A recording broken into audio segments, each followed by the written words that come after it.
그래서 저 부분은 대략 그 핵심 요인은 분산 투표 성격이 점점 커지고 있다. 이렇게 볼 수 있을 것 같고요. 다만 이제 4050 투표율이 높아지게 되면 민주당 쪽에 다소 유리할 수도 있다. 그렇기 때문에 오늘 내일 시청자 여러분 투표 많이 하시고 또 자녀 꼭 손 붙잡고 투표장에 함께 가시길 바라겠습니다.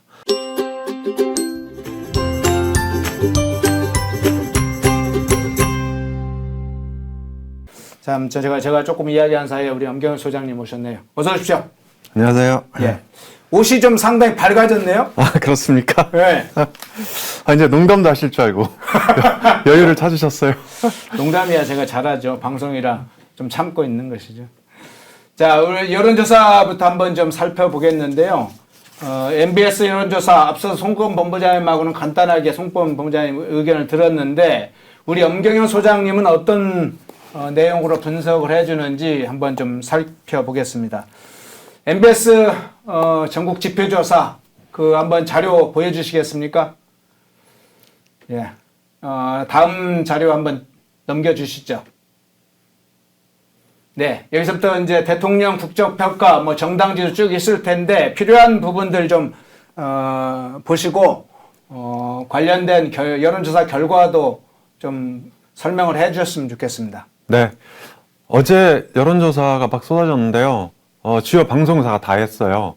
KBS가 5,000명 조사해서 발표했고, 그 다음에 MBC도 했고, SBS도 했고, 그런데 KBS는 약간 좀 불리하게 나왔는데요. 그게 금, 토, 일, 월, 화 이렇게 4일간 한 거거든요. 그래서 아무래도 이게 이제 그 금토는 조금 안 좋았다. 그래서 실제 판세가 조금 변화가 생긴 게 제 생각 한 월요일부터인 것 같아요. 물론 당에서는 일요일부터 좀 판세 변화가 생겼다 이렇게 얘기하는 것 같고요.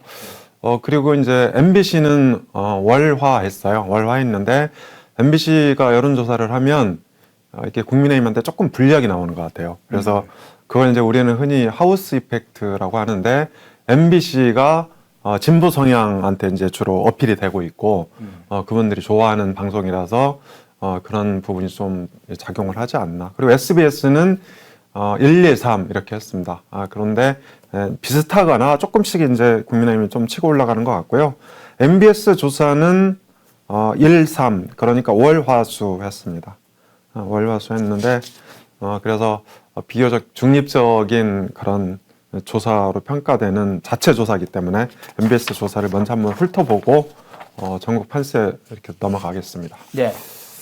우선적으로 지금 저 한번 국정평가부터 정당 지지도 쭉 한번 살펴봐 주시죠. 어떤 항목부터 살펴보겠습니까? 정당 지지도부터 보겠습니까? 아니면 국정평가 간단히 하고 넘어가죠. 네네. 쭉 순서대로 한번 그럼 하면서 바로 넘겨주시면 그 보는 대로 설명을 해 주시죠. 네, 국정평가는 38%로 2%포인트 상승했는데요. 아마도 이제 황상무 전 수석, 이종호 전 대사 이런 이제 논란이 조금 정리되고 뭐 대파도 마찬가지고 그러면서 조금 상승했다 이렇게 볼 수 있을 것 같고요. 그리고 월요일 날 이제 의료개혁 대국민 담화를 했는데 어쨌든 이런 부분이 대략 이게 우리 그 MBS 조사에 반영이 됐다 이렇게 볼 수 있을 것 같습니다. 그래서 바닥을 좀 찍고 일부 상승했다 이렇게 보시면 될 것 같고요. 예. 그 다음에 국민의힘 지지율이 이제 굉장히 큰 폭으로 상승을 했는데요. 예. 이게 선거를 앞두고 지지층 결집 이런 현상이 본격화하고 있다 이렇게 말씀드릴 수 있을 것 같고요. 다만 민주당하고 조국혁신당 지지율은 그대로 그러니까 움직임이 없었습니다. 민주당이 29%, 조국혁신당이 10%. 그래 합치면 이제 39% 동률이 나오고요. 그 다음에 개혁신당 2%, 새로운미래 1%. 그래서 대략 정당 지지도로만 보면 국민의힘이 다소 우세다. 이렇게 보시면 될 것 같고요. 다만 이제 2030에서 굉장히 조사마다 그러니까 지지율이 요동치는 게 보여요. 그래서 어떤 조사는 민주당이 굉장히 앞서는 걸로 나오고 어떤 조사는 국민의힘이 이제 앞서거나 비슷하게 나오고 그런데 MBS 조사는 30대에서는 국민의힘이 조금 앞서는 걸로 나왔죠.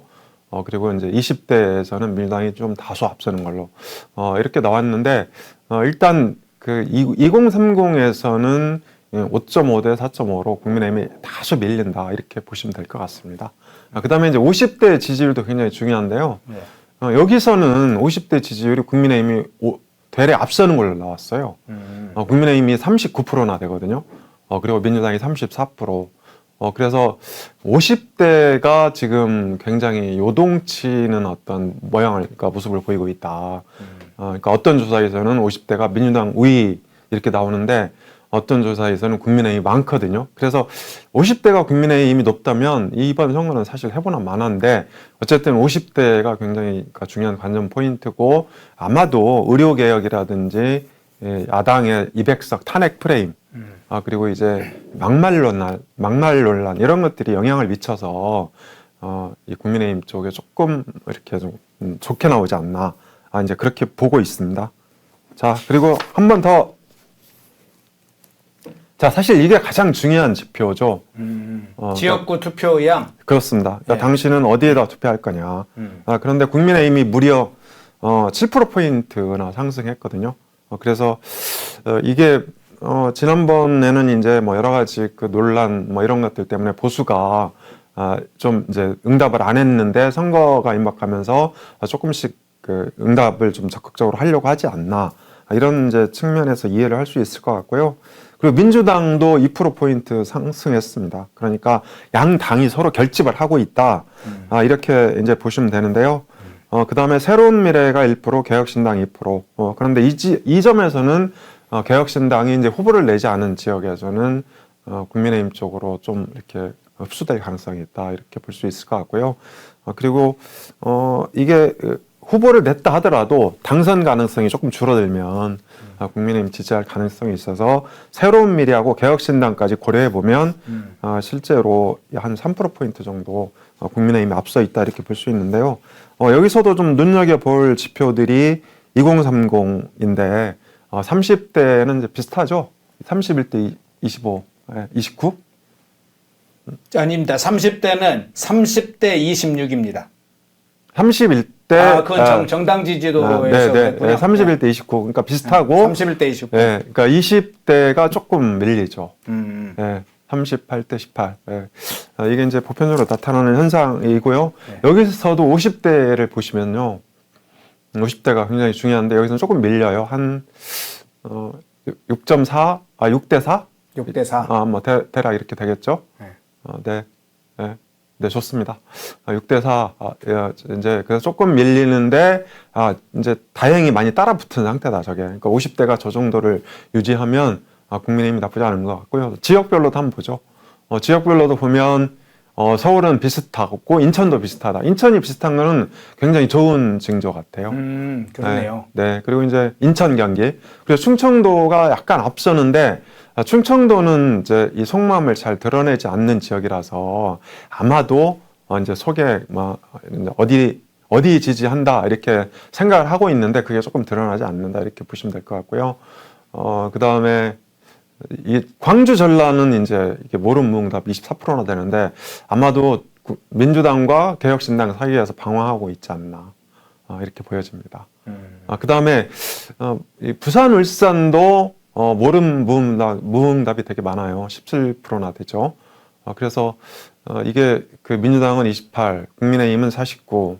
그래서 지금 지역구에서 민주당이 굉장히 선전하는 걸로 나오는데 이 지표만 보면 다소 거품 이렇게 이제 보일 수 있을 것 같아요. 그래서 뭐 민주당은 자기들이 부산 경남에도 10석 이상 얻는다고 그러는데 저는 좀 쉽지 않아 보입니다. 그리고 그 빗대 수치도 더 중요합니다. 지지 정당별. 그래서 더불어민주당, 그러니까 저게 이제 지지 강도를 나타내는 거거든요. 그러니까 민주당 지지층에서는 89%가 민주당을 지지한다 이 말이고요. 국민의힘 지지층에서는 92%가 국민의힘을 지지한다 이 말이거든요. 그래서 국민의힘의 결집 강도가 다소 높아졌는데 최근 1, 2주 사이에는 이 1, 2주 사이 역전을 한 거예요. 그 정도는 오히려 그 전에는 지지 강도가 훨씬 약했거든요. 이렇게 보시면 될 것 같고요. 그 다음에 반드시 투표층도 굉장히 중요합니다. 반드시 투표층도 여기 보시면 뭐 큰 차이는 아닌데 민주당은 42%, 국민의힘은 43%. 그래서 한 1%포인트 높다.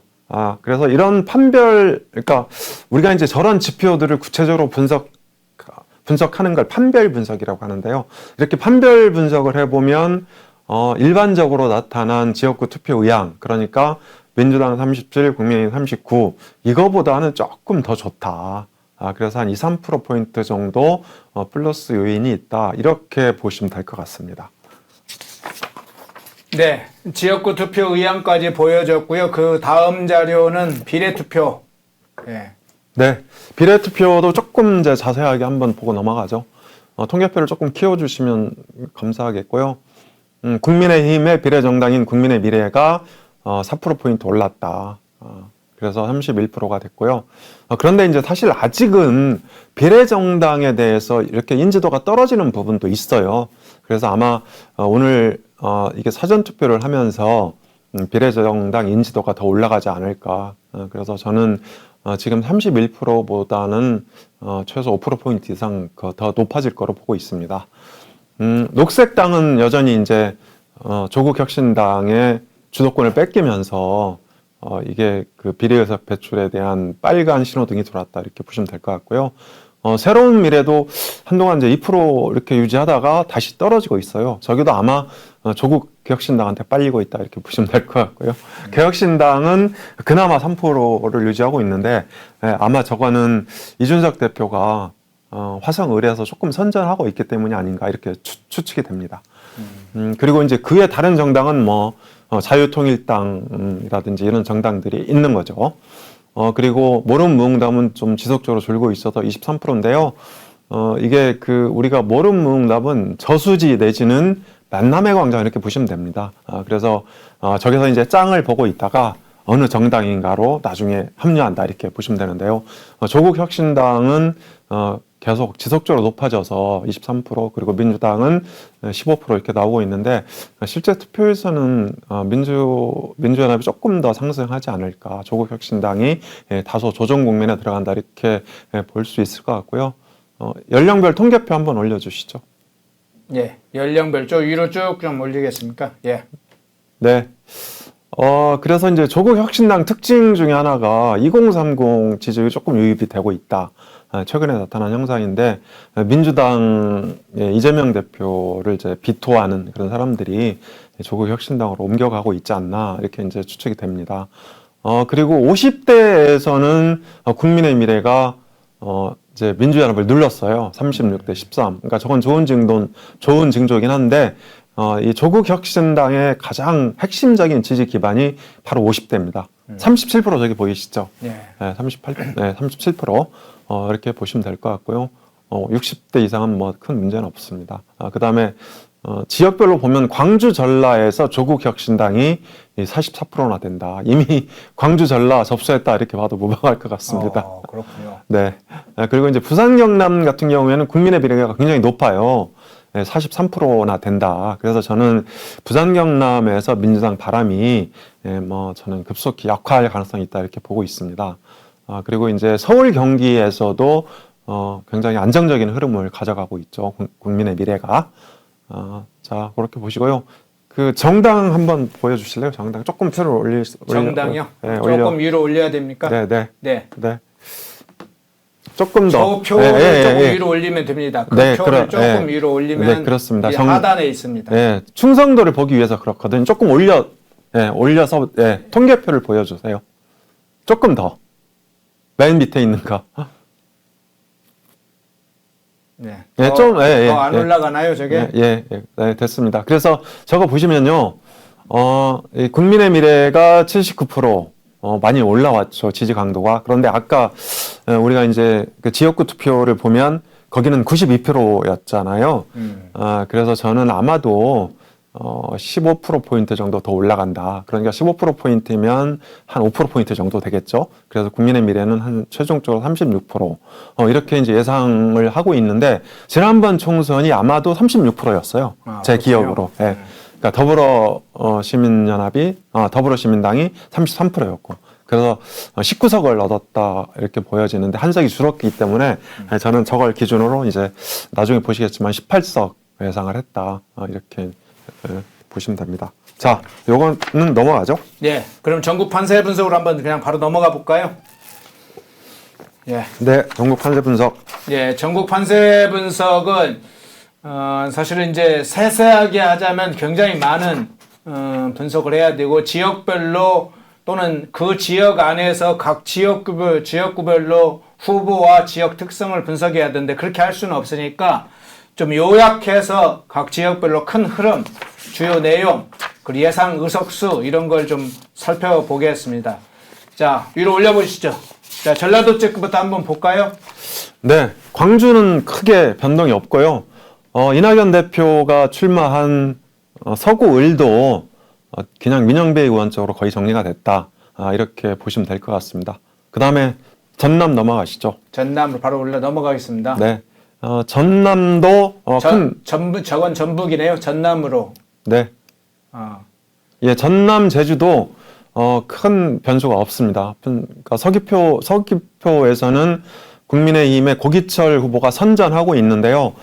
조금 밀리는 것 같고요. 예, 그리고 이제 이 순천 광양갑에서도 순천 광양을이죠. 이정현 전 대표, 이정현 후보가 선전하고 있는데 지지율이 최근 한 30%포인트 정도, 30% 정도 나오는 것 같습니다. 그리고 이계호 의원이 이제 출마한 지역이 담양 한평인데요. 저기가 이제 이계호가 두 명으로 나오는데 무소속 이름이 기억이 안 나는데 무소속 후보가 선전을 하고 있다. 그래서 무소속 당선 가능성 있는 지역이 담양 한평입니다. 담양 한평에. 네, 네. 예. 예, 뭐 군수 출신인가 뭐 누구 한 명 네, 있던데요. 네, 예. 그렇습니다. 네. 그렇게 보시면 될 것 같고요. 저기도 넘어가시죠. 예. 다시 이제 전북은 한번 그냥 넘어갔기 때문에 전북. 예. 네, 전북도 큰 변수가 없고요. 이제 저기 그러니까 이용호 의원이 남원에서 지난번에 당선이 됐었는데 이번에는 이제 서대문 갑에 출마하고 있죠. 국민의힘 후보로. 그래서 전북도 크게 변수가 없다 이렇게 볼 수 있습니다. 그래서 네. 전라, 광주, 제주가 합쳐서 31석인데요. 네. 전반 의석수 한번 보여주시겠습니까? 자, 예. 네, 그래서 31석 모두 다 민주당이 가져갈 가능성이 크고 만약에 국민의힘이 당선된다면 서귀포다 이렇게 볼 수 있습니다. 그렇군요. 서귀포. 예. 자, PK 지역으로 한번 넘어가 볼까요? PK 지역 부산 먼저 보겠습니다.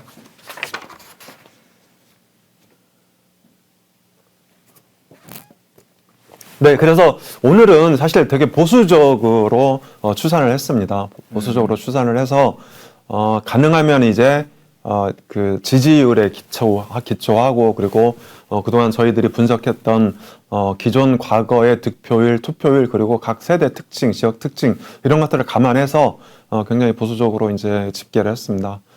그래서 부산 지역에서는 경합을 4개로 분류를 했는데요. 경합이 저기 4개 있네요. 끝에 부분에. 네 개, 맨 오른쪽 끝에 4개로 분류를 했는데 일단 북갑의 서병수 후보, 전재수 후보하고 맞붙는 곳이고요. 예.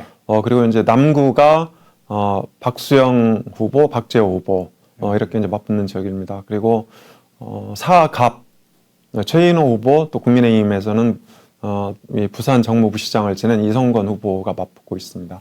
그래서 이런 지역이 지금 접전을 펼치고 있고요. 그리고 지금 논란이 되고 있는 지역이 하나가 있는데 저희도 한번 다룬 적이 있습니다.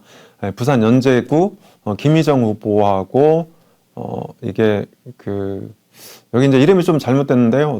노정현 후보라고 예. 진보 당 출신인데 단일 후보가 됐습니다. 네네. 그래서 이상하게 여기가 이제 이 진보 표본이 과다 포집되면서 노정현 후보가 이기는 걸로 나오는 지역인데 저희가 이제 판별 분석을 해보면 실제로 접전이다 이렇게 볼 수 있을 것 같습니다. 그래서 저희가 보수적으로 집계했을 때 국민의힘이 18개 의석 중에서 14개 정도는 무난하게 승리하지 않을까 이렇게 보고 있고요. 4개 정도가 경합이고 여기서 이제 그 부산 수영구가 조금 논란이 되고 있습니다. 정현욱 후보가 국민의힘 공천을 받았고요. 이게 장해찬 후보가 무소속으로 출마를 했는데 최근에 이게 이제 이 단일화가 추진이 되고 있는데 지금 좀 잘 되고 있지는 않은 것 같습니다. 그래서 그리고 이제 오늘 벌써 사전 투표이기 때문에 뭐 단일화가 좀 어려울 것 같긴 한데 여기 민주당 유동철 후보가 대략 한 10%포인트 안팎에서 정현욱 후보한테 앞서고 있다 이렇게 볼 수 있는데 저는 이제 단일화가 이루어지지 않더라도 유권자들에 의한 실질적인 단일화 이게 이루어지면서 정현욱 후보 당선 가능성이 좀 높지 않을까 이렇게 생각이 되고요. 그리고 이게 사전 투표가 끝나고 단일화 하더라도 이게 이제 투표용지에는 인쇄가 되지만 투표장 입구에 어떤 후보가 사퇴했다 이걸 붙이거든요. 네. 그래서 아직 그 투표 날까지는 한 5일 정도 시간이 남아 있으니까 단일화 가능성은 있을 것 같고 이게 그 장해찬 후보가 사퇴하지 않는 상태에서 단일화가 좀 이루어지긴 좀 어려울 것 같아요. 네. 아무래도 정당 후보가 사퇴하는 거는 조금 좀 어렵고 좀 불가능한 일에 가깝다. 그래서 장해찬 후보가 결단을 내려야 되는 게 아닌가 그런 생각이 듭니다. 자, 부산 넘어가시죠. 네. 자, 부산 넘어가시고 울산을 한번 보겠습니다. 네, 울산은 민주당 후보들이 이제 약진을 하고 있는데요. 저는 뭐 대체로 국민의힘 후보들이 승리할 것으로 봐서 전부 다 저는 6대 0으로 분류를 했고요. 그리고 이제 북구는 그 민주당이 무공천하면서 이게 윤종호 진보당 의원으로 단일화했습니다. 이렇게 보시면 될 것 같고요. 그 다음에 뭐 울산은 넘어가시죠. 네. 자, 경남이요. 네. 경남이 이제 최근에 민주당 후보들이 선전을 하고 있어서 논란이 되고 있는데요. 저희는 이게 그 양산을을 여러 차례 다룬 적이 있어요. 그래서 양산을에서는 여론조사가 조금 뒤지게 나온다 하더라도 크게 문제가 없을 거다 이렇게 여러 차례 분석을 했고요. 그 다음에 조금 그 경합을 벌이고 있는 지역이 조혜진 후보가 출마한 김해을입니다. 김해을에 이제 민주당에서는 김정호 후보가 나와서 이렇게 맞붙고 있는데요. 김해갑을 비교해 보면 김해갑은 비교적 구도심 지역으로 상대적으로 국민의힘 지지율이 상대적으로 높다 이렇게 볼 수 있을 것 같고요. 다만 김해을은 이제 신도시 지역이고 부산으로 출퇴근하는 젊은 친구들이 저기 많이 살아요. 네. 그래서 60대 이상 인구가 22%밖에 안 된다 하더라고요. 그래서 저도 가끔 이제 그 조혜진 의원 부적안하고 통화를 하면서 저쪽 상황을 체크를 하고 있는데요. 이제 뭐 그래도 이렇게 접전으로 이제 분위기는 흐르고 있다고 합니다. 그러니까 바닥 분위기는. 그래서 다른 지역은 뭐 대체로 이제 이기지 않을까 이렇게 보고 있습니다. 아니 양산을이 요즘 조금 이야기가 있지 않습니까? 김태호, 김두관이 나오고. 네, 그런데 저희도 이제 저 지역을 여러 차례 이 다룬 적도 있고 그리고 최근에는 문재인 전 대통령이 나와서 이제 이게 그 지원 활동도 하고 그러는데요. 저쪽 지역도 그 대체적으로 보면 이게 진보가 좀 과다 포집되는 그런 현상을 보여주고 있어요. 그래서 결국은 투표를 하게 되면 저는 김태호 의원이 그러니까 승리할 것으로 보고 있습니다. 네. 경남 지역을 봤고요. 자, 그러면 자, PK 지역 전체 예상 의석수를 한번 볼까요? 네, PK 지역이 40석인데요. 이제 저희는 35석으로 분류를 했고, 경합이 5개 정도, 이렇게 이제 분류를 했습니다. 그리고 기타, 민주당은 한 우세 지역을 한 10개 정도로 보고 있는 것 같은데요. 그러니까 지금 당장에 나타나는 지지율이 그렇지, 실제로는 뭐 저는, 조정될 거로 봅니다. 왜냐하면 저희가 아까 이제 전국 지표조사도 분석해 드렸는데 거의 더블 정도로, 이게 차이가 나고, 국민의힘이 우세를 굳혀가고 있는 지역 중에 하나가 PK인데 지역구에서 민주당 후보들이 선전하는 그런 지지율이 많이 나오는 것은 아마도 이게 지역에서 열심히 활동하고 있는 개딸들이 여론조사에 적극적으로 응하면서 이제 그런 좀 기형적인 결과가 나타나고 있다. 왜곡된 그런 통계들이 나타나고 있다 이렇게 볼 수 있습니다. 예. 자, TK 지역으로 넘어가 보겠습니다. 대구로부터 시작해 보겠습니다. 네. TK 지역은 뭐 크게 그러니까 문제가 되는 지역은 없고요. 그러니까 대구 중남구에 이제 도태우 후보가 무소속으로 출마를 했었는데요. 최근에 보니까 뭐 지지율이 이제 거의 정리가 됐다. 그래서 도토리 후보가 한 20% 안팎으로 조금 하락해 있고요. 김기용 후보는 40% 정도 이렇게 돼 있는 것 같습니다. 그래서 대구는 거의 정리가 돼서 12대 0 이런 그러니까 이런 이제 스코어가 유지가 되고 있다 이렇게 볼 수 있습니다. 예. 경북으로 넘어가 볼까요? 네, 경북은 전체 13개 의석이 있는데요. 다른 지역은 뭐 거의 변수가 없고 경북 경산에 조금 변수가 있습니다. 경북 경산에 이제 주지현 후보가 한때 최경환 후보를 따라잡아서 거의 엇비슷한 지지율을 보이기도 했는데 최근 여론조사에서는 최경환 후보가 다시 치고 나가는 그런 양상을 보이고 있습니다. 그런데 설사 최경환 후보가 된다 하더라도 뭐 국민의힘에 입당할 것으로 보이기 때문에 여기는 뭐 크게 그러니까 문제 삼을 수는 없겠지만 어쨌든 한석 정도가 무소속 당선 가능성이 있다 이렇게 볼 수 있습니다. 예, 그러면 TK 지역 전체 예상 의석수 한번 볼까요? 네, 전체 25개 의석이 있는데요. 한석을 빼고는 이제 국민의힘이 모두 석권할 것으로 예상이 됩니다. 네, 중원 지역으로 넘어가 보죠. 충청 지역 세종 대전부터 한번 먼저 살펴보겠습니다. 네, 세종 대전은 총 9개 의석이 있는데요. 그래서 저희가 사실 여기를 이렇게 판별 분석을 통해서 우세 지역으로 분류를 하려다가 아예 안 했습니다. 아예 안 하고 사실 9개 전체가 다 지금 접전을 펼치고 있다 이렇게 보셔도 무방할 것 같아요. 그래서 저기 민주당 2개 표시된 거는 서구 갑을 대전 서구 갑을만 표시를 했고요. 그다음에 세종 갑은 이게 국민의힘의 유재하 후보가 선전을 하고 있는데 이제 사실상 야권 단일 후보가 된 게 김정민 후보거든요. 그래서 김정민 후보 가능성이 상대적으로 높다 이렇게 분류를 할 수 있을 것 같고요. 세종을 같은 경우에는 지난 지방선거 때 세종시장 선거에서도 이게 국민의힘 후보가 10%포인트 정도 앞섰거든요. 그런데 이상하게 여론조사 나온 거 보면 강준영 후보가 앞서는 것으로 나온다. 그래서 저는 세종을은 국민의힘이 거의 승리할 것으로 보는데 아무튼 여론조사가 좀 이상해요. 그리고 이 세종하고 대전은 여론조사 차이가 20% 정도 난다 하더라도 절대 이제 실망할 필요가 없습니다. 그러니까 대전 사람들이 이제 속내를 감추고 있기 때문에 투표날 속내를 드러내는 그런 경우가 비일비재합니다. 그래서 저기도 보시면 동구, 중구, 대덕. 그러니까 여기가 이제 보수가 굉장히 강한 지역인데도 불구하고 여론조사에서 그런 게 안 나타나고 있어서 그냥 저희가 이게 경합으로 분류를 했고요. 그 다음에 유성 가을도 전통적으로 이게 스윙보터 지역입니다. 그래서 저기도 민주당이 다소 여론조사에도 우세하게 나오지만 이 투표함을 이제 개봉해봐야 안다. 이렇게 생각을 해서 6석을 경합으로 분류를 했고 민주당은 대전 서구 갑을 그 다음에 세밀의 세종 갑 이렇게 분류를 했습니다. 예, 세종 대전이 가장 사실은 박빙 혼전이 벌어지고 있는 지역이군요. 그러니까 뚜렷하게 딱 의석수를 확정하기 어려운 게 너무 박빙 승부들이 여론조사에서 많이 나와서 그걸 반영해서 보수적으로 본다. 저희들이 계속 보고 있기 때문에 지금 이번 이제 의석수는 그래서 국민의힘에 배정을 하지 않고 일단 경합 지역으로 다 분류를 했다는 것 엄 소장님께서 이제 그런 예측을 해주셨고요. 예, 충남으로 넘어가 볼까요?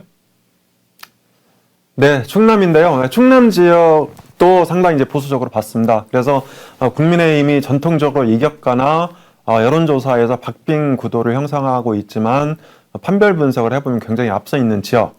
이건 이제 네 군데로 저희가 분류를 했는데요. 공주, 부여, 보령, 서천, 서산, 태안, 홍성, 예산. 이런 지역이고요.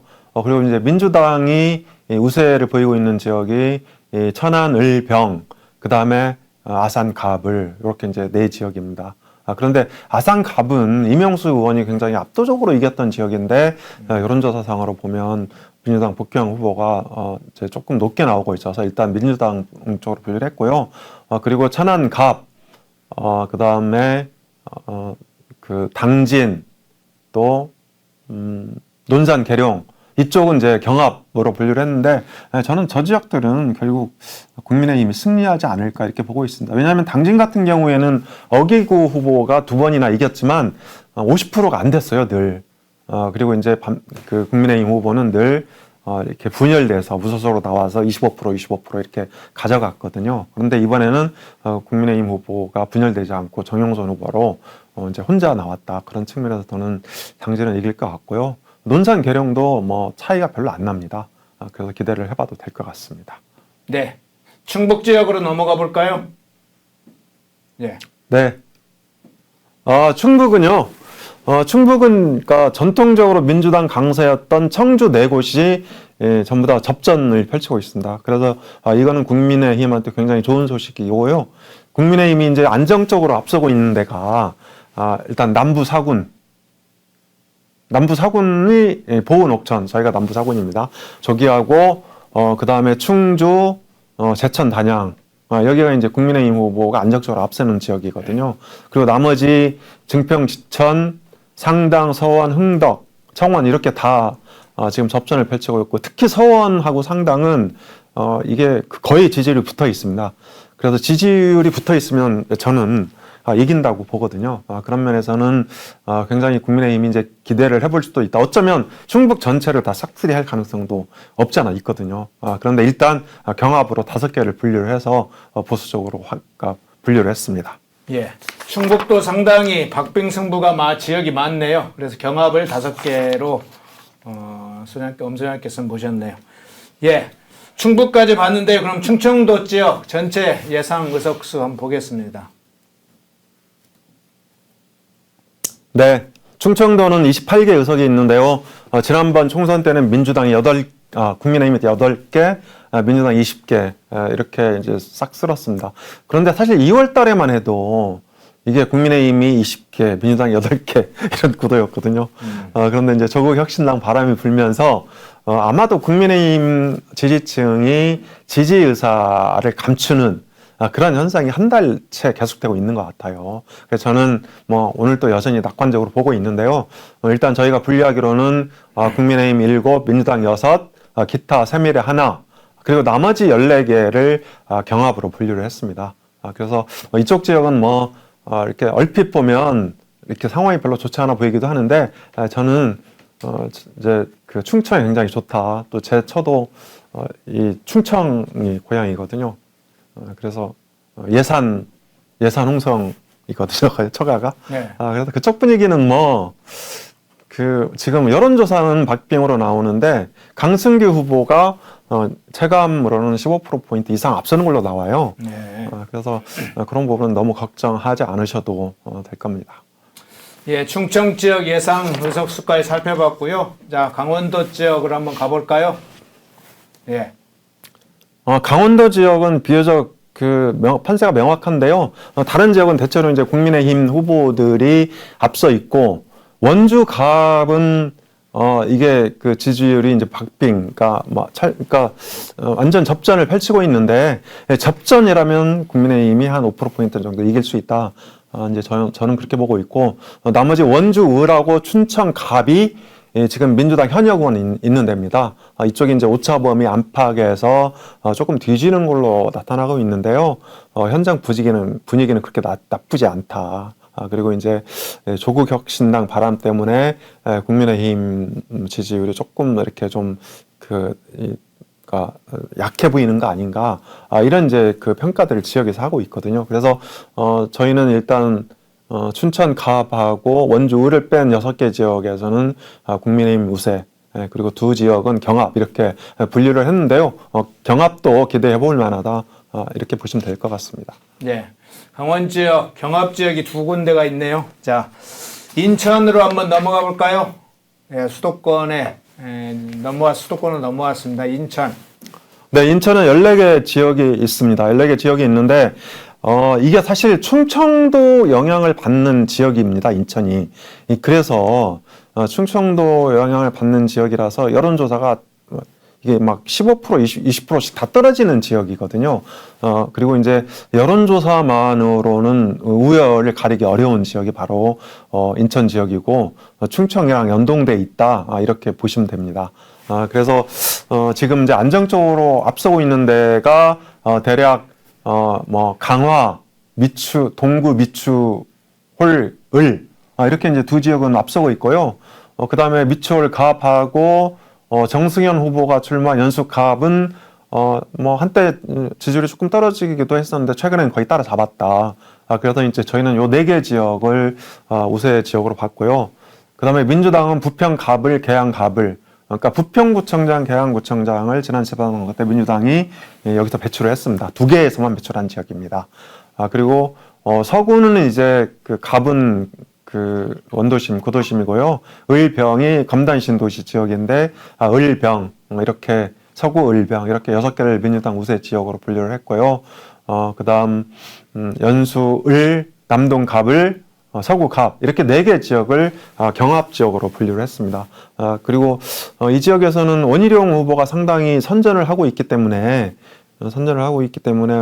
조금 기대해봐도 될 것 같고요. 충청도 민심에 따라서 경합 지역이 저는 이제 국민의힘 승산 가능성도 상당히 높게 볼 수 있다 이렇게 생각을 합니다. 예. 저기 댓글 하나 재밌는 댓글 이근용님이 이런 댓글을 주셨네. 원희룡 한 표 차이로 이겼으면 좋겠다. 찌째명 기절하게요. 네, 재밌는 댓글 주셔서 고맙습니다. 자, 인천 넘어갔고요. 경기는 너무 넓기 때문에 권역을 5개 권역으로 나눠서 살펴보겠습니다. 경기 지역 지금 살펴보는데 경기 지역 5개 권역 중에 메가 서울, 서울 편입 지역을 예상되는 지역을 먼저 살펴보겠습니다. 네, 경기 지역도 저희가 원래 이제 낙관적으로 봤다가요, 굉장히 보수적으로 새롭게 정리를 했습니다. 저희가 회의를 한 끝에 보수적으로 일단 좀 보자 이렇게 구분했다는 거를 조금 말씀을 먼저 드리고요. 그래서 지난번에는 메가서울 지역에서 민주당이 9개, 그리고 심상정, 정의당 한석, 이렇게 이제 10석 모두 석권을 했고요. 지금은 한석이 늘어서 이제 11석이 됐습니다. 하남이 갑을로 나누어져 있는 거죠. 그래서 저희가 국민의힘이 이기는 쪽으로 분류를 했던 거는 그러니까 여론이 굉장히 출렁거리고 있음에도 불구하고 안정적인 지지율을 보여주고 있는 지역이 이제 김포 갑입니다. 그리고 하남 갑은 최근에 이제 거의 따라잡았다. 오늘 나온 여론조사도 3%포인트밖에 안 밀리는 걸로 나와 있는데요. 그 정도면 거의 이제 역전한 거나 마찬가지다. 이렇게 보시면 될 것 같고요. 그 다음 이제 고양 갑 같은 경우에는 심상정 후보가 대략 한 15%포인트 정도 나오고 있습니다. 그래서 이 지역은 승산이 좀 있지 않을까. 이렇게 해서 저희는 김포 갑, 하남 갑, 고양 갑 이렇게 이제 우세 지역으로 잡았고요. 기타 김포 을 경합 지역만 이제 조금 말씀을 드리면 김포을, 하남을, 그 다음에 이 고양정, 그러니까 김용태 의원이 출마한 지역인데요. 저기가 이제 일산 신도시 지역입니다. 그래 저 지역이 상당히 이 선거 지형, 유권자 지형도 굉장히 괜찮은 지역인데요. 조금 기대를 해봐도 되지 않을까 이렇게 보고 있고요. 그래서 경합 세 군데, 나머지는 민주당 쪽이 다소 우세다 이렇게 정리를 했습니다. 예. 메가서울 지역 권역을 먼저 봤고요. 자, 반도체, 경기 지역 중에 반도체 벨트로 불리는 권역을 살펴보겠습니다. 반도체 벨트요. 네, 반도체 벨트도 민주당이 조금 우세 지역이에요. 그리고 이제 국민의힘이 지난번에는 평택을, 지금은 이제 평택병으로 출마했는데, 평택병의 유이동, 여기가 이제 이긴 지역이고요. 또 용인에서도 당선자를 냈었죠. 지난번에. 거기가 용인 갑인가요? 아니,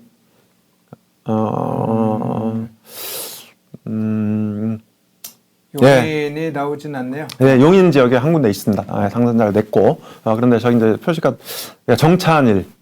네. 그러면 용인 갑인가 보네요. 네, 용인 갑. 저기서 이제, 우리 2명의 당선자를 냈는데, 지금은, 민주당 10석을 좀 잡았고, 저희는 이제 보수적으로 경합 6개를 봤는데요. 그러니까 그 6개만 정리를 하고 이제 넘어가겠습니다. 첫 번째 지역이 이수정 후보가 출마하고 지금 그 이대생 성상납 발언으로 논란이 되고 있는 민주당 김준혁 후보가 출마한 수원정입니다. 그래서 여기는 최근에 이수정 후보가 많이 추격을 해서 거의 이제 격차를 좁혔어요. 그래서 저는 뭐 역전도 가능하다고 보고 있고, 뭐 오늘 보니까 또 이대 총학생회에서 사퇴 촉구 성명서를 냈더라고요, 어제. 그리고 수원병도 박문규 후보가 처음엔 선전했었는데 중간에 좀 따라잡혔다. 중간에는 이제 조금 격차가 좀 벌려졌다가 지금 다시 추격을 하고 있는데 아마 수원정하고 맞물리면서 수원병정이 좀 기대를 해볼 만한 지역이다. 이렇게 보고 있고요. 평택병의 유이동 후보도 굉장히 강자입니다. 그래서 여론조사는 좋지 않게 나오고 있지만 저는 실제로는 지난번 그 2020년 총선에서도 승리를 했는데 이번에 못 이긴다는 게 저는 이해가 좀 안 됩니다. 그래서 충분히 승산이 있다고 보고 있고요. 용인갑 이원모 후보도 거의 지금 추격에 성공했다. 이렇게 이제 보시면 될 것 같고요.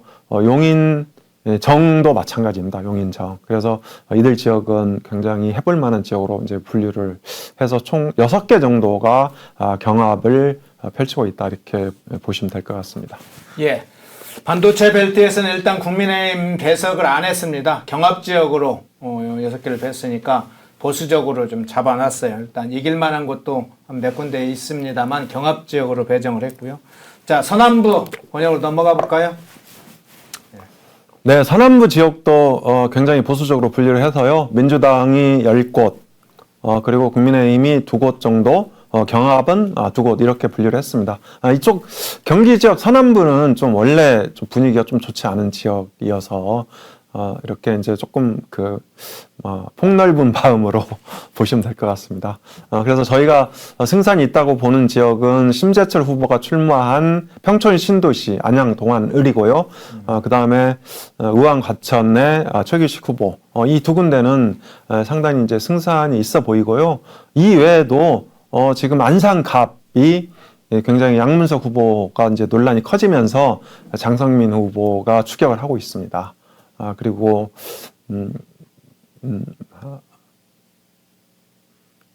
이 지역, 그리고 이제 안양 만안?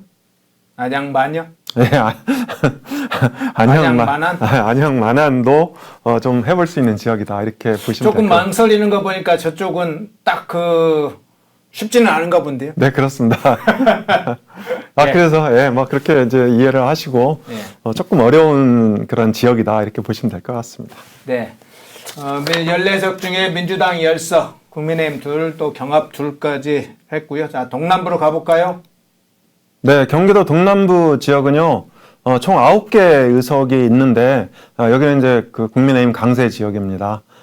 이렇게 보시면 국민의힘이 분당 갑을, 그러니까 뭐 각종 여론조사에서는 이렇게 비슷하게 나오는데요. 제가 얼마 전에 분당 갑하고 그 동작을을 그러니까 르포 그러니까 현장에 나가서 1박 2일 동안 르포했던 기자들하고 통화를 했는데요. 자기들이 가서 보면 도대체 민주당 후보를 지지하는 사람들이 없다는 거예요. 그래요? 그러니까 이제 분당 갑의 이광재도 그렇고 동작을의 유삼영도 그렇고 그래서 현재 여론조사가 좀 다소 문제가 있다 이렇게 얘기를 하더라고요. 저도 이제 분당 갑에 살거든요. 그러니까 그 바닥 분위기는 15%포인트 이상 안철수 후보가 앞서는 지역인데 이상하게 여론조사만 하면 이광재 후보가 선전하는 걸로 나온다. 이게 전반적인 이제 수도권 분위기거든요. 그래서 뭐 저런 지역은 걱정 안 하셔도 될 것 같다. 이렇게 보시면 될 것 같고 이천, 안성, 여주, 양평 여기도 이제 다 국민의힘이 우세하다 이렇게 볼 수 있습니다. 그리고 민주당이 이 우세를 보이고 있는 지역은 성남, 수정하고 중원인데요. 여기에는 과거에 그러니까 여러 후보들이 출마를 해서 이 선거가 다자구도로 펼쳐지는 경우가 많았는데 이번에는 이제 진보 쪽이 전부 다 단일화를 해서 거의 양자 대결을 펼치고 있어요. 그래서 중원 같은 경우는 다자 대결을 펼치면 국민의힘 후보가 해볼 만한데 지금 이제 그러니까 양자 대결로 정리가 되면서 조금 어려움을 겪고 있습니다. 그 다음에 광주 갑을은, 그러니까, 그 임종성 의원이 이제 구속됐죠. 의원직을 상실한 지역이기도 하고, 그게 광주 을이거든요. 제가 그런 요소들이 있어서 저희는 그 해볼 만한 지역으로 분류를 해서 경합으로 처리를 했습니다. 그래서 총 9개 의석 중에 국민의힘 5개, 민주당 2개, 경합 2개 이렇게 분류했습니다. 예. 자, 동남부 했고요. 북부, 경기 지역의 마지막 권역, 북부를 좀 보여주시죠. 예, 경기도 북부도 전통적으로 민주당 강세 지역인데요. 여기서 이제 국민의힘이 그 전통적으로 강세를 보였던 지역이 이제 2군데가 있습니다. 동두천 양주 을의 김성원 후보하고요. 그 다음에 포천 가평 김용태 후보. 여기는 뭐 100% 이긴다고 보시면 될 것 같고요. 그리고 이제 경합 지역은 파주 을인데요. 파주 을이 그러니까 파주의 원도심 지역입니다. 지난번 지방선거 때도 파주시장을 10%포인트 이상, 그러니까 파주시장은 민주당 후보가 됐는데 파주을에서는 10%포인트 이상 이겼어요. 그래서 파주을은 뭐 상당히 경합 우세로 봐도 무방하다. 일단은 이제 저희는 경합으로 분류를 했고요.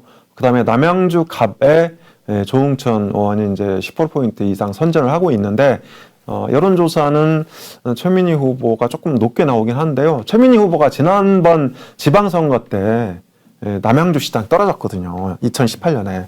그러니까 경기도를 거의 다 쓰는데도 불구하고 비호감도 때문에 떨어진 지역입니다. 그래서 저희가 보기에는 이 남양주 갑도 기대해 볼 만하다. 그리고 의정부 갑의 전희경 후보도 굉장히 선전을 펼치고 있습니다. 그리고 이제 여기에 현역 오영환 후보가 소방관 출신으로 영입이 돼서 민주당으로 출마해서 당선이 됐는데, 오영환 의원이 지금 탈당을 해서 새로운 미래당의 원톱 선대위원장입니다.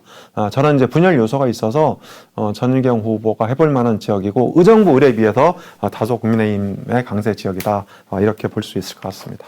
예. 경기 지역 북부 권역을 마지막으로 해서 5개 권역을 좀 분류했던 걸 다 다뤄봤는데요. 전체적으로 경기 전체 예상 의석수 한번 볼까요? 자, 경기도가 총 60개 의석이 있는데요.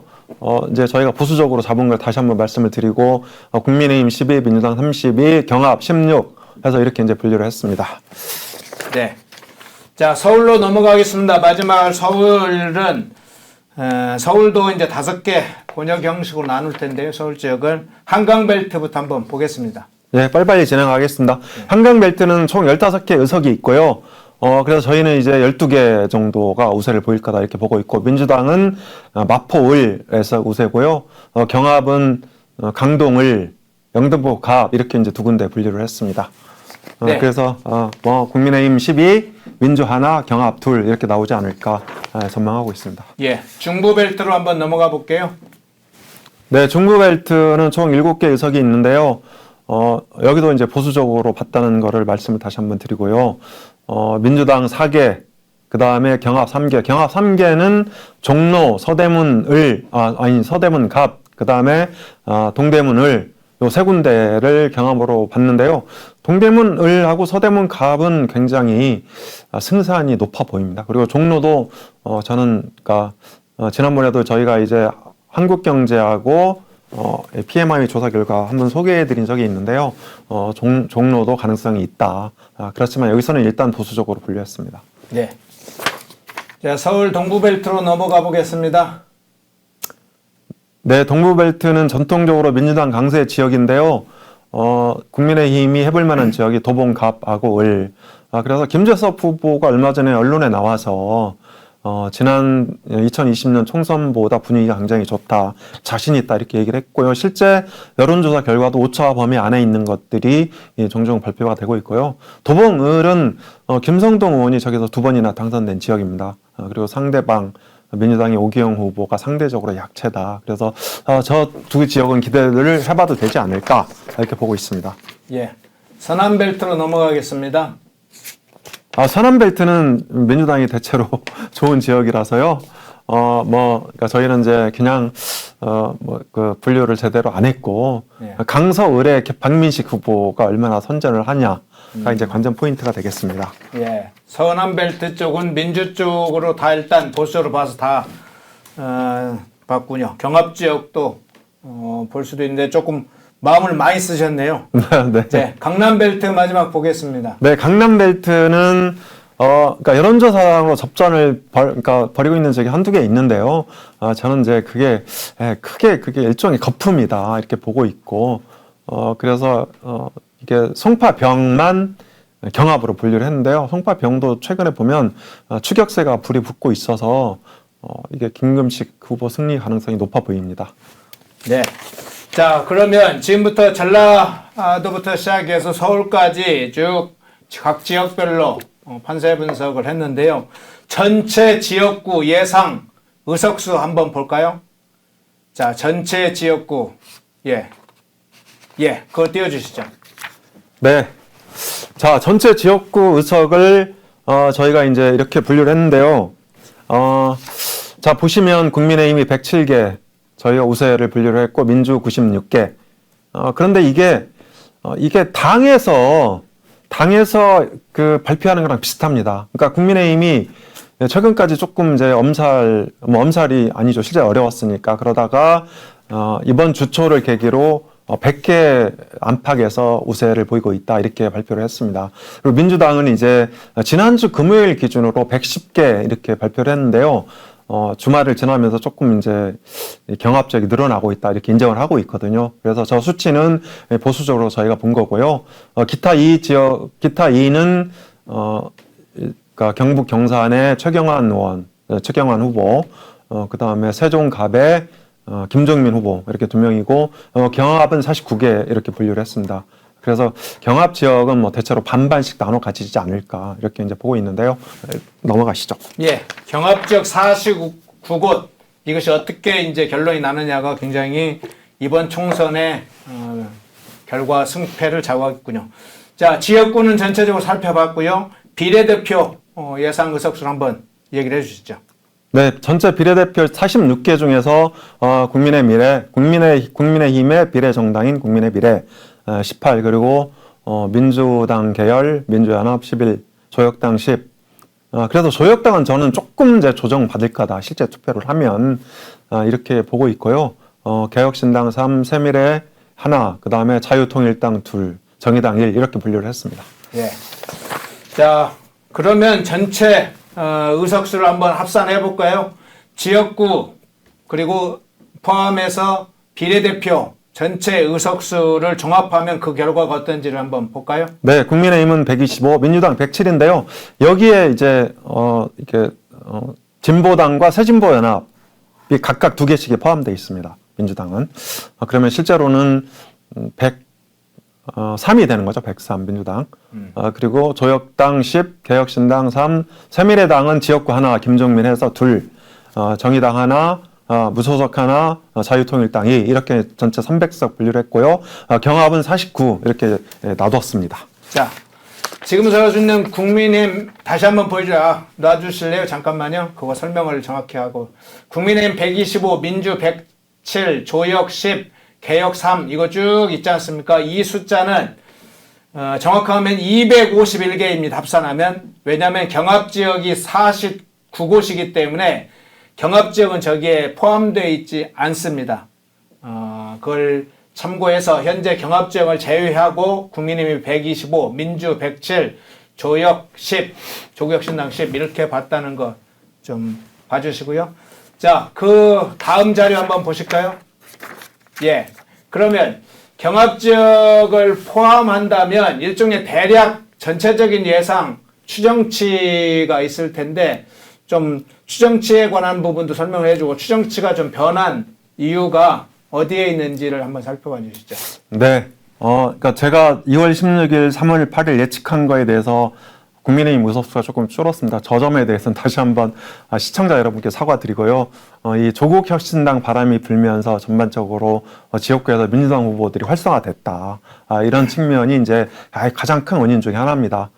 그리고 이제 오늘 저희가 최종적으로 의석수 예측을 해본다면 경합 지역을 이제 반반 정도로 민주당과 국민의힘이 나눠 가진다. 이렇게 볼 수 있을 것 같은데요. 그러니까 국민의힘은 대략 한 150개 안팎이 될 것 같고요. 민주당은 이 130석 안팎 이렇게 이제 예상이 됩니다. 그리고 이제 민주당에는요, 이게 진보당하고 새진보연합 각 2석씩 4석이 포함되어 있기 때문에 실제로는 130석을 넘지 못할 거다 그렇게 보고 있습니다. 그래서 국민의힘 150, 민주당 130, 조국혁신당 10, 기타 이런 식으로 될 것 같습니다. 그러면 현재 예상주 앞뒤 이제 경합 지역을 대략 절반 정도라면 딱 과반, 네, 과반 그렇습니다. 정도가 국민의힘이 현재 이번 총선에서 예상 의석수, 비례까지 포함한 예상 의석수를 150석으로 지금 예상을 했습니다. 자, 마지막으로요, 총선의 이제 주요 변수를 좀 살펴보겠습니다. 아직 선거가 끝나지 않았습니다. 사실은 선거가 이제 시작이죠. 자, 총선의 마지막 변수, 5대 변수 한번 설명해 주시죠. 네, 최근에 부상한 것 중에 하나가 이렇게 민주당 후보들의 막말, 재산, 아파트 전세 이런 것들인데요. 부동산 투기 문제도 있고. 그래서 그러니까 사실 민주당의 최대 강점은 능력은 없지만 좀 깨끗하고 청렴하다 이런 이미지였거든요. 그런데 야권 후보들의 여러 가지 논란이 불거지면서 민주당 후보들이 굉장히 코너에 몰리고 있고. 또 공정 정의에 민감한 2030 남성들의 투표 열기가 조금씩 살아나고 있다. 그래서 저 이슈는 굉장히 국민의힘한테 좋을 것 같습니다. 그리고 두 번째로 이제 오늘 내일 사전 투표가 이루어지고 있는데요. 사실 사전 투표율이 높다고 그래서 반드시 민주당이 유리한 건 아니거든요. 그리고 또 이 사전 투표에서 민주당 지지층이 대거 나오면 본 투표에서 보수 지지층이 또 역결집을 하기도 합니다. 그래서 저 부분은 대략 그 핵심 요인은 분산 투표 성격이 점점 커지고 있다. 이렇게 볼 수 있을 것 같고요. 다만 이제 4050 투표율이 높아지게 되면 민주당 쪽에 다소 유리할 수도 있다. 그렇기 때문에 오늘 내일 시청자 여러분 투표 많이 하시고 또 자녀 꼭 손 붙잡고 투표장에 함께 가시길 바라겠습니다. 그리고 세 번째로 최종 투표율이 얼마나 될 거냐인데요. 저는 대략 한 65% 안팎을 예측하고 있습니다. 민주당은 70%를 넘기면 자기들한테 유리하다 이렇게 보고 있는데요.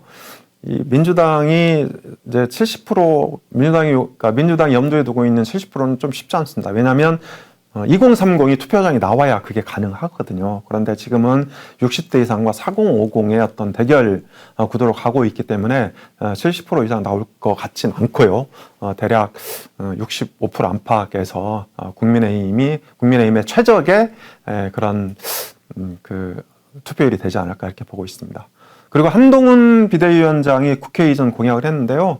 저 공약이 이제 대전 충청 쪽에는 상당히 좋은 영향을 미치고 있습니다. 그래서 저는 아까 이제 저희가 대전 지역을 14개 정도를 16개인가요? 16개 정도를 이게 이제 경합으로 분류를 했는데 저 지역들이 대다수 국민의힘 쪽으로 넘어올 것으로 저는 확신합니다.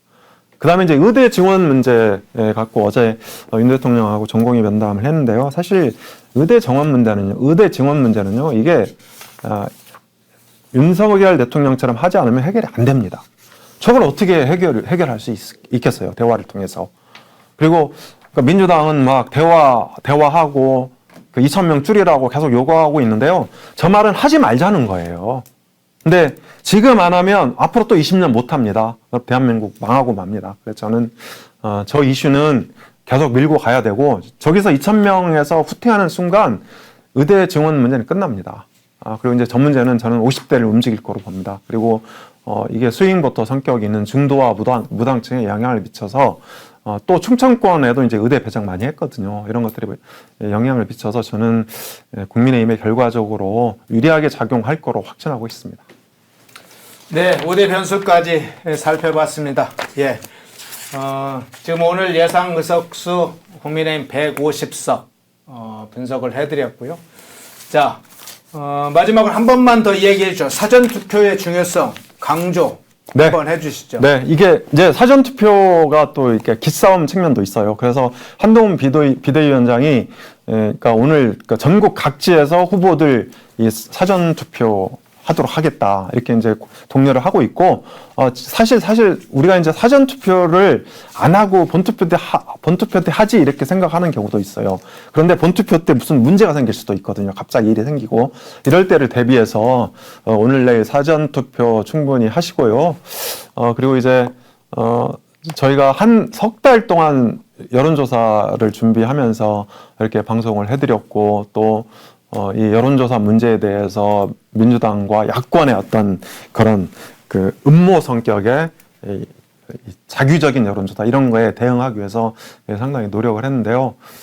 많은 도움이 됐으면 좋겠고 이제 다음 주 수요일은 그 투표날 오전에 방송하고요. 그리고 최종적으로 금요일 날 이제 마지막 방송 이 총선 분석 마지막 방송을 할 예정입니다. 그러니까 그동안 이 정말 그 우리 선거 기획 여론조사 기획에 많은 이제 심혈을 기울여 주신 펜앤마이크 TV의 천영식 대표님 그리고 제작진 또 허영준 앵커님 아직 안 끝났어요. 네, 안 끝났지만 미리 한번 감사 말씀을 드리려고요. 그리고 리서치앤리서치의 노기용 대표님 또 여론조사 공정의 서유한 대표님 이런 분들한테 다시 한번 감사의 말씀을 드리고요. 저는 다음 주 수요일 아침 그리고 금요일 날 총선 결과 분석 이렇게 다시 여러분 찾아뵙겠습니다. 가시기 전에요. 목표 달성했습니다. 얼마요? 1만 명 이상을 통화했습니다. 실시간. 그렇습니까? 시청자 수. 시청자 여러분 정말 감사합니다. 예. 자, 엄경영 시대정신연구소 소장님 모시고 오늘도 대담을 했고 다음 주 수요일에는 선거 날에 직접 현장 소식 전하면서 다시 엄 소장님과 대담 나누겠습니다. 오늘 수고하셨습니다. 감사합니다.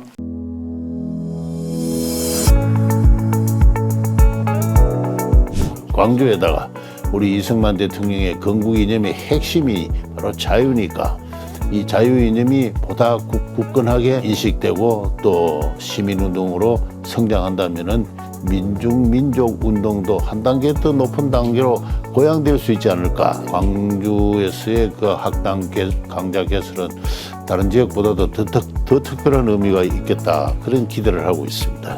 함께 연구하고 함께 토론하고 나아가 함께 행동하는 아름다운 시민연대에 참여하지 않으시겠습니까?